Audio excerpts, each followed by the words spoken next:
देखो बच्चों, आज मैं क्लास 10 का सर्कल चैप्टर समझाने जा रहा हूँ, पढ़ाने जा रहा हूँ। ठीक है, तो सर्कल चैप्टर बहुत आसान है। अगर समझ जाओगे तो एक भी क्वेश्चन नहीं छूटेगा। सर्कल चैप्टर जो मैं समझाने चाह रहा हूँ, अगर पूरा समझ जाओगे तो एक भी क्वेश्चन नहीं छूटेगा बोर्ड के एग्जाम में। तो देखो सर्कल क्या होता है। सबसे पहले तो सर्कल देखते हैं कि क्या होता है। एक सर्कल होता है, ठीक, सर्कल एक सर्कल होता है। अब देखना क्या होता है। अगर सर्कल है तो इसका एक सेंटर होगा, क्योंकि सर्कल जब भी बनेगा तो इसका सेंटर होगा। तो लोग कंस्ट्रक्शन में बनाया होगा। सर्कल बनाने के लिए क्या होता है, कंपास का यूज करते हैं।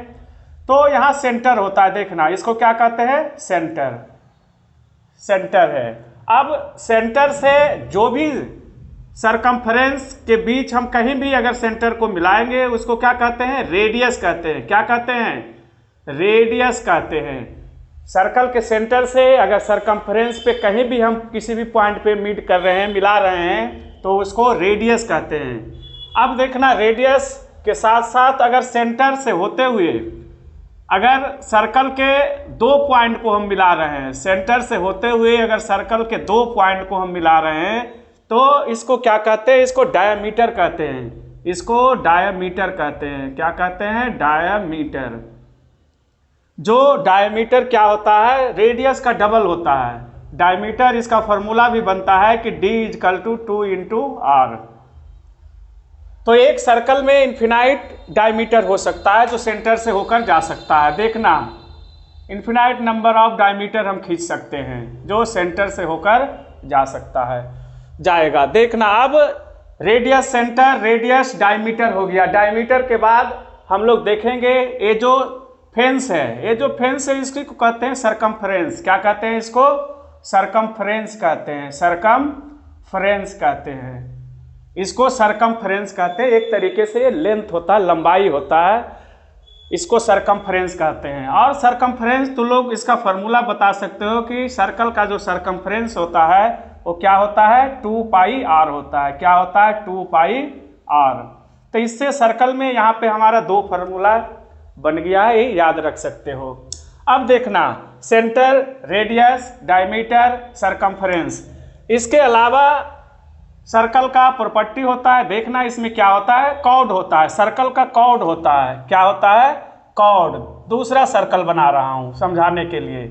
सेंटर है, अगर सर्कल के कोई भी दो पॉइंट को अगर मिला रहे हैं जो सेंटर से होकर नहीं जा रहा है, अगर सेंटर से होकर जाता तो डायमीटर होता, लेकिन सेंटर से नहीं जा रहा, सर्कल के कोई भी दो पॉइंट को मिला रहे हैं, इसी को हम क्या कहते हैं, कॉर्ड कहते हैं। क्या कहते हैं, कॉर्ड कहते हैं। इसी को हम कॉर्ड कहते हैं। तो एक सर्कल के अंदर कॉर्ड कितना हो सकता है, इन्फिनाइट हो सकता है। ऐसा ऐसा कॉर्ड बहुत हो सकता है, ठीक है, ऐसा ऐसा कॉर्ड बहुत हो सकता है। तो एक सर्कल के इन्फिनाइट कॉर्ड हो सकता है। अब देखना, कॉर्ड हो गया। कॉर्ड के अलावा हम लोगों को जो 10th क्लास में पढ़ने का है वो टांजेंट पढ़ने का है।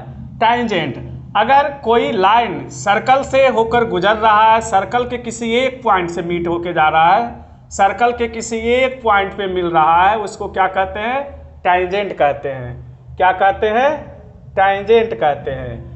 अगर सर्कल के एक पॉइंट सरकमफ्रेंस पे मिलेगा, सर्कल के अंदर से नहीं जाएगा, सर्कल के टच करते हुए अगर एक पॉइंट पे कोई लाइन खींच रहे हैं, उसी को क्या कहते हैं, टांजेंट कहते हैं। इसका नाम हो जाएगा टांजेंट। क्या हो जाएगा, टांजेंट। तो एक सर्कल का टांजेंट देख सकते हो कि किस तरीके से हम लोग खींच सकते हैं। अब देखना, टांजेंट के अलावा, टांजेंट के अलावा एक और होता है जिसको हम लोग क्या कहते हैं, अगर वो टच करते हुए नहीं जाए, सर्कल को कट करे, सर्कल को अगर कट करे, डिवाइड करे, तो इस लाइन का नाम होता है क्या चीज, सेकंट। इसको कहते हैं सेकंट। इसको क्या कहते हैं, सेकंट कहते हैं। तो ये सर्कल का जितना भी प्रॉपर्टी है सारा मैं बताया। सर्कल के अंदर क्या क्या एग्जिस्ट होता है, सेंटर होता है, रेडियस होता है, डायमीटर होता है, सरकमफ्रेंस होता है, टांजेंट होता है, कॉर्ड होता है, सेकंट होता है। इसके अलावा और देखना क्या होता है सर्कल का। इसके अलावा अगर कोई सर्कल है, देखना एक कॉर्ड, यहाँ पे अगर कॉर्ड इसको मिला रहा है तो कॉर्ड के कारण या कोई भी सर्कल का कोई अगर हम दो पॉइंट कहते हैं कि एक पॉइंट यहाँ है एक पॉइंट यहाँ है, तो ये जो छोटा सा ये जो लेंथ होता है इसको कहते हैं आर्क। इसको क्या कहते हैं? आर्क कहते हैं, इसको आर्क कहते हैं। अगर यहाँ पे एक पॉइंट ए कह दे, यहाँ पे एक पॉइंट बी कह दे, तो आर्क को दिखाने के लिए हम लोग इस तरीके से कहते हैं कि ये हमारा आर्क है। अगर कोई भी सर्कल के दो पॉइंट को हम मिलाते हैं तो उसको क्या कहते हैं? आर्क कहते हैं, सरकमफेरेंस का। इसको ऐसे भी कह सकते हैं कि small portion of circumference. Circumference का जो स्मॉल छोटा सा कोई भी हिस्सा होगा उसको क्या कहते हैं? आर्क कहते हैं। इसमें भी आर्क में देखना, ये जो छोटा होता है उसको माइनर आर्क कहते हैं। आर्क या माइनर आर्क एक ही चीज होता है। आर्क या माइनर आर्क, आर्क या माइनर आर्क क्या होता है? एक ही चीज होता है। लेकिन अगर एक जो छोटा जो पोर्शन है उसको माइनर आर्क कहते हैं, लेकिन जो बड़ा पोर्शन है सर्कल का, जो बड़ा पोर्शन है उसको क्या कहेंगे? इसको कहेंगे मेजर आर्क। क्या कहेंगे? इसको मेजर आर्क कहते हैं। इसको क्या कहते हैं? Major arc.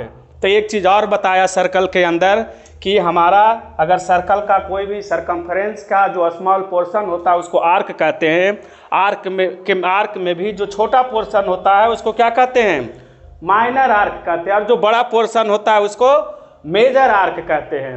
अब देखना 10th क्लास में जो हम लोगों को पढ़ने का है सर्कल चैप्टर में क्या है? सेक्टर है। क्या है? सेक्टर है और सेगमेंट है। तो सेक्टर और सेगमेंट क्या होता है ये भी बताने जा रहा हूं मैं। देखना सेक्टर और सेगमेंट क्या होता है। सेक्टर और सेगमेंट क्या होता है देखना। एक और सर्कल बना रहा हूं, इसमें बताऊंगा कि सेक्टर क्या होता है, सेगमेंट क्या होता है।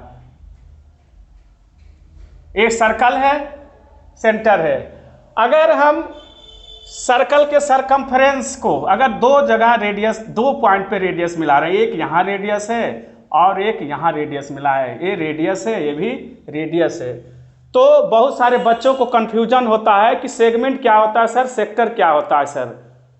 आखिर एरिया निकालते हैं, सेगमेंट का कभी कह देता है, कभी कहता है कि सेक्टर का एरिया निकालिए।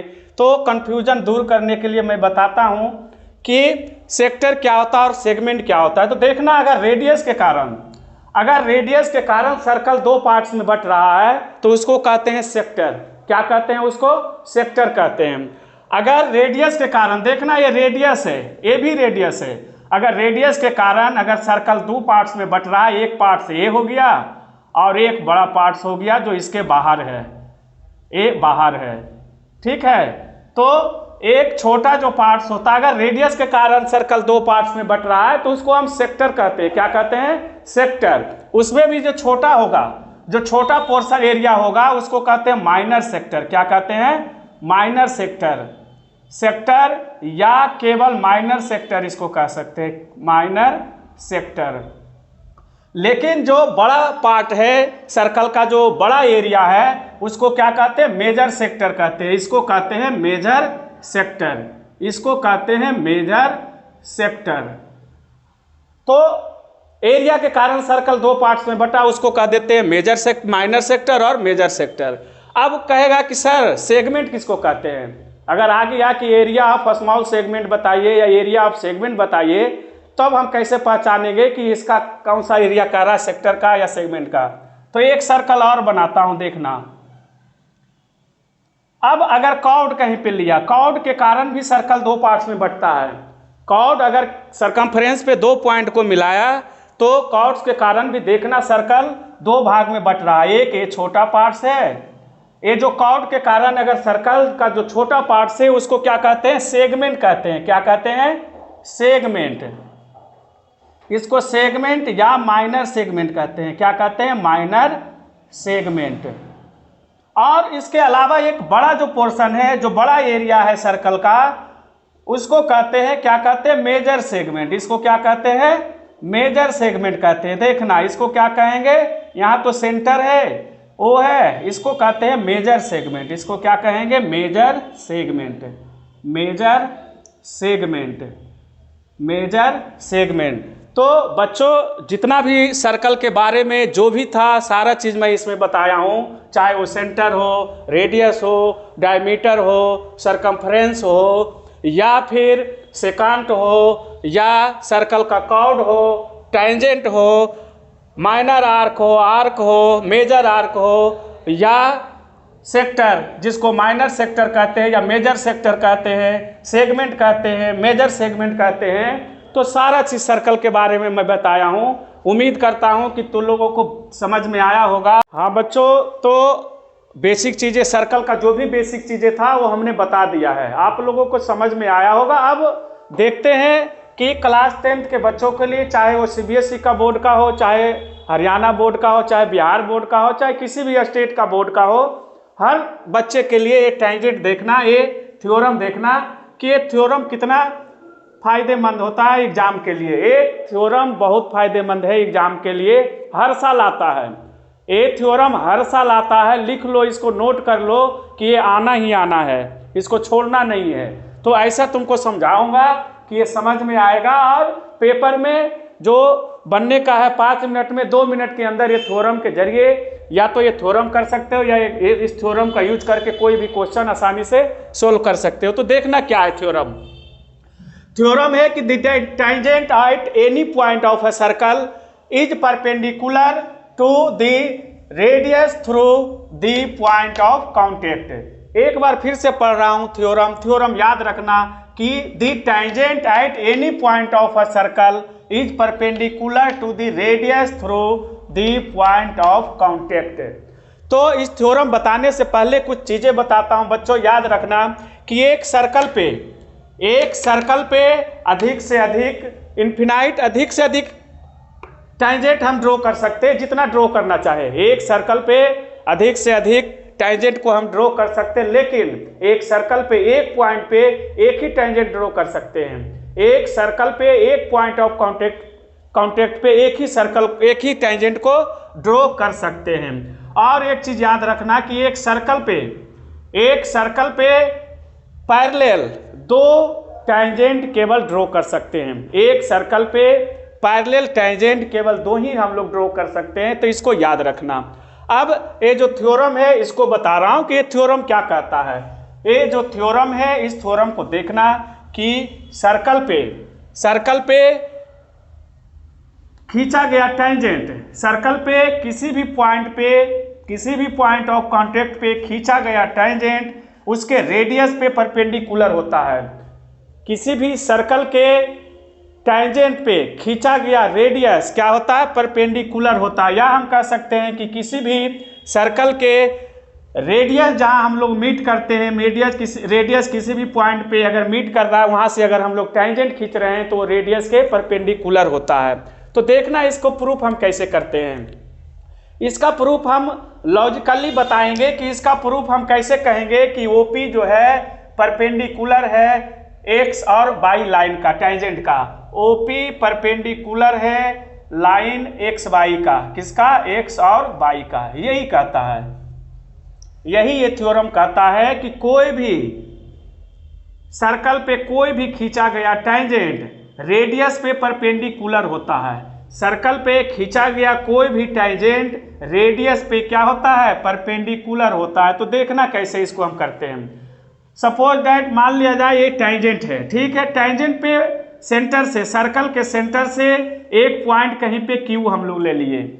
सर्कल के टेंजेंट पे किसी भी पॉइंट पे एक पॉइंट क्यू लिया हूं। अब देखते हैं कि ओपी का दूरी क्या है। ओपी एक पॉइंट क्यू लिया, आर लिया, एस लिया, टी लिया, यू लिया, और एक पॉइंट पी है जो पॉइंट ऑफ कांटेक्ट पे है। तो हम लोग O से Q को मिलाए, O से Q को जब मिलाए तो देखे डिस्टेंस माप मेजर करके, तो देखे कि OQ OP से क्या हो रहा है, ज्यादा हो रहा है। OQ is greater than OP। फिर कोई और पॉइंट R लिए, OR को मिलाया, OR डिस्टेंस मेजर किया, वो भी देखा OR ग्रेटर देन OP। और कोई पॉइंट लिया S, OS greater than OP। फिर पॉइंट लिया OT ग्रेटर देन OP। फिर पॉइंट लिया OU greater than OP। Last में एक पॉइंट जब P है वो देखा कि OP जो है वो पॉइंट ऑफ कांटेक्ट पे मिल रहा है, और कोई भी दो पॉइंट के बीच जो शॉर्टेस्ट डिस्टेंस होता है वो किसी भी लाइन पे परपेंडिकुलर होता है। अगर किसी भी लाइन पे कोई परपेंडिकुलर लाइन हम लोगों को बताना है तो जो सबसे शॉर्टेस्ट डिस्टेंस होता है दो पॉइंट के बीच या दो लाइन के बीच जो शॉर्टेस्ट डिस्टेंस होता है वो हमारा क्या होता है, परपेंडिकुलर होता है और वो हाइट का काम करता है। तो देखना यहाँ पे जब हम P पे आए पॉइंट ऑफ कांटेक्ट पे, तो देखें कि OP हमारा क्या है, शॉर्टेस्ट डिस्टेंस है। जितना भी एक्स वाई लाइन पे टेंजेंट पे जितना भी पॉइंट हम ले रहे हैं, चाहे इस साइड ले या इस साइड ले, दोनों क्या हो रहा है, OP जो रेडियस है सर्कल का, जो OP क्या है, रेडियस है। OP is the radius of circle, OP is the radius of circle, OP is the radius of circle. तो जो OP है रेडियस है सर्कल का, वो हमारा क्या है, शॉर्टेस्ट डिस्टेंस आ रहा है। पॉइंट सेंटर O और पॉइंट P के बीच शॉर्टेस्ट डिस्टेंस आ रहा है। ये लाइन जो टेंजेंट है एक्स वाई, और लाइन एक्स वाई जो टेंजेंट है, वो लाइन पे जो शॉर्टेस्ट डिस्टेंस है सेंटर O से, वो हमारा OP है। और जितना भी पॉइंट हम लोग ले रहे हैं, इन्फिनाइट पॉइंट ले सकते हैं, वो क्या है, OP से ग्रेटर है। और हम लोग पहले के कक्षा में पढ़ चुके हैं, पहले के क्लास में पढ़ चुके हैं कि दो पॉइंट के बीच, दो लाइन के बीच जो शॉर्टेस्ट डिस्टेंस होता है वही हमारा परपेंडिकुलर होता है। तो इस तरीके से हम कह सकते हैं कि OP परपेंडिकुलर क्या है, टेंजेंट एक्स वाई है। OP perpendicular tangent X Y है। OP perpendicular tangent X Y. तो उम्मीद करता हूं बच्चों थ्योरम बताया हूं आप लोगों को जरूर समझ में आया है होगा। इसका पार्ट 2 जो थ्योरम 2 है, वो अगर आप लोगों को चाहिए तो आप लोग कमेंट करके जरूर बताएं। वो भी मैं बहुत अच्छी तरीके से समझाऊंगा और आप लोगों को समझ में आएगा। आप भी कोई अगर सवाल आप लोगों को समझ में ना आ रहा हो, कुछ पूछना हो, तो कमेंट करके जरूर बताएं। धन्यवाद।